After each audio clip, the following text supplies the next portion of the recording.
Bienvenue dans mon atelier à histoire. Tu t'es déjà réveillé avec cette drôle de sensation? Ton corps est dans ton lit, mais ta tête vient de vivre une aventure incroyable. 1 minute, tu étais à la maison, et l'instant d'après, tu courais dans une ville en chocolat où tu parlais avec un chat professeur de maths. Alors, pourquoi on rêve la nuit? Est-ce que ça sert à quelque chose? Ou est-ce juste un film aléatoire que le cerveau projette pour s'amuser? Oh là là, moi j'adore faire des rêves, mais je déteste les cauchemars. Mais si tu veux en savoir plus, abonne-toi. On se retrouve chaque mercredi et vendredi à 17h pour une nouvelle vidéo.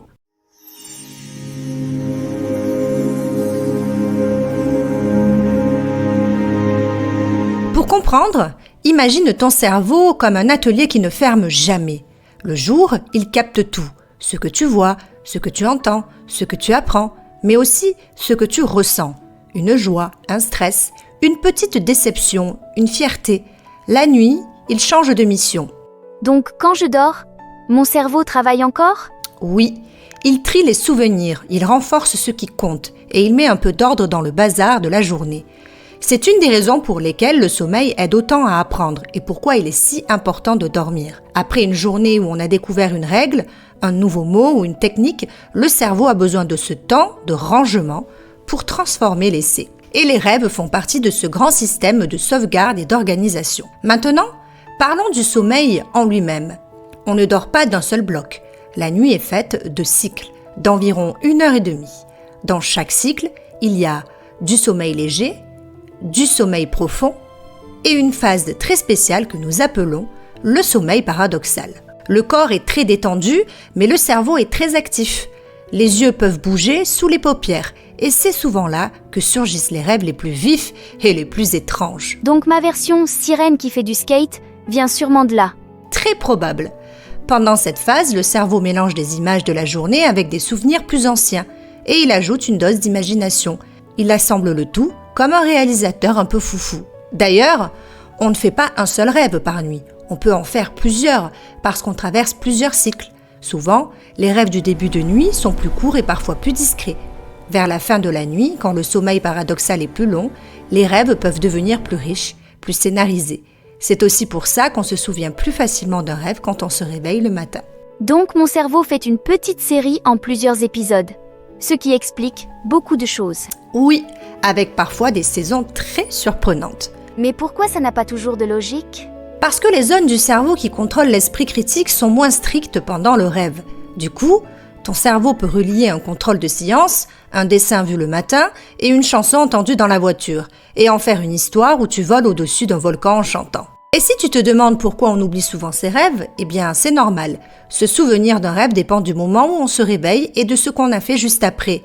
Si on se lève vite, si on pense à autre chose, ou si on se rendort, le rêve peut s'effacer, comme un brouillon qu'on n'a pas enregistré. Donc si je veux m'en souvenir, je peux répéter l'histoire dans ma tête au réveil. Oui, ou noter un mot-clé, même juste volcan, dragon ou chat prof. Petit mot pour les parents, surtout si vous découvrez la chaîne, si les devoirs vous prennent de l'énergie, que vous manquez de temps avec vos enfants et que vous ne savez pas toujours comment expliquer simplement, rassurez-vous, on a créé la Capucine Academy, notre école qui est inspirée de mon atelier à histoire. C'est une école en ligne avec nos vidéos, nos PDF, des quiz structurés et une évolution pas à pas qui va accompagner votre enfant à son rythme toute l'année. Le lien est sous cette vidéo et vous emmène directement au site pour vous inscrire à la newsletter et à l'école si vous le désirez. L'école donc ouvre le 4 janvier 2026 et on vous met la vidéo qui explique tout en recommandation à la fin. Allez, on reprend la vidéo. Maintenant, la grande question c'est à quoi servent les rêves? Les scientifiques pensent qu'ils ont plusieurs rôles à jouer. Ok, là je sors mon carnet imaginaire. Premier rôle, la mémoire. Les rêves pourraient aider le cerveau à consolider ce qu'on apprend, en rejouant certains éléments sous une forme bizarre mais utile.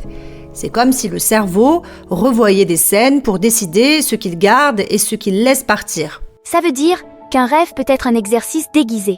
On peut le voir comme ça. Son deuxième rôle, les émotions. Les rêves peuvent aider à digérer ce qu'on a ressenti pendant notre journée. Une journée très intense, une peur, une contrariété ou un grand moment de joie peuvent ressortir la nuit, parfois transformés en aventure. Le cerveau n'écrit pas un compte rendu exact, il fabrique une version symbolique ou carrément loufoque.